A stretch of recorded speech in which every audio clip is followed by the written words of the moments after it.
ajoyib ta'limli o'yin o'tkazamiz. Demak, shartlarda qanaqa bo'ladi? Agar hozir men sizga to'g'ri javobni aytsam, demak joy almashasiz, noto'g'ri javob aytilsa, demak o'z o'rningizdan qolishingiz kerak bo'ladi. Ana shunga qarab sizni qanchalik bilingiz kuchli ekanligini bilib olamiz. Chunki berilayotgan javoblar hammasi darslikdan olingan. Tushunarli bo'ldimi? Demak, birinchi javobni o'qima, eshiting. Olmada ikkita unli bor deganlar joy almashadi. Yaxshi. Keyingisi, O'zbekistonning poytaxti Samarqand deganlar joy almashadi. Yaxshi, demak, poytaxtimiz Toshkentda. Suvning uch xil holati bor deganlar joy almashadi. Yana o'tib olamiz Samarqand. Keyingisi, so'z turkumlariga fe'l kiradi deganlar joy almashadi. Yaxshi. Keyingisi, yomg'ir tabiat mo'jizasi deganlar joy almashadi.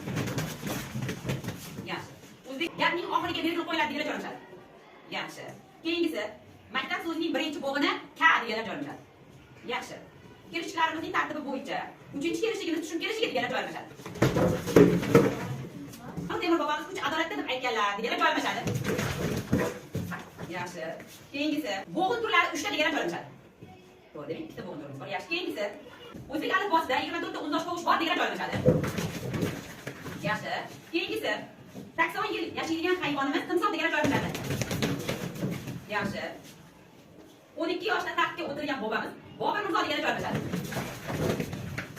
Yaxshi. Keyingisi, bosh kelishning qo'shimchasi ning deganlar joy almashadi. Yaxshi, to'g'ri. Chunki chun kelishning qo'shimchasi. Keyingisi 9-marta xotira va qadrlashuvni deganlar joy almashadi. Yaxshi. 18-noyabr kuni bayrog'imiz qabul qilingan kun deganlar joy almashadi. Yaxshi. Keyingisi, gapni ikki bo'lakka bo'lib o'rganamiz deganlar joy almashadi. Gapning bosh bo'lagiga sifat kiradi deganlar joy almashadi. Yaxshi. Keyingisi, songa qanaqa so'roqlar beramiz deganlar joy almashadi. Yaxshi. Demak, o'zbek alifbosida tovush chiqarmaydigan belgi tutuq belgisi deganlar joy almashadi. Yaxshi. Demak, orqalashgan o'quvchilarga qat'iy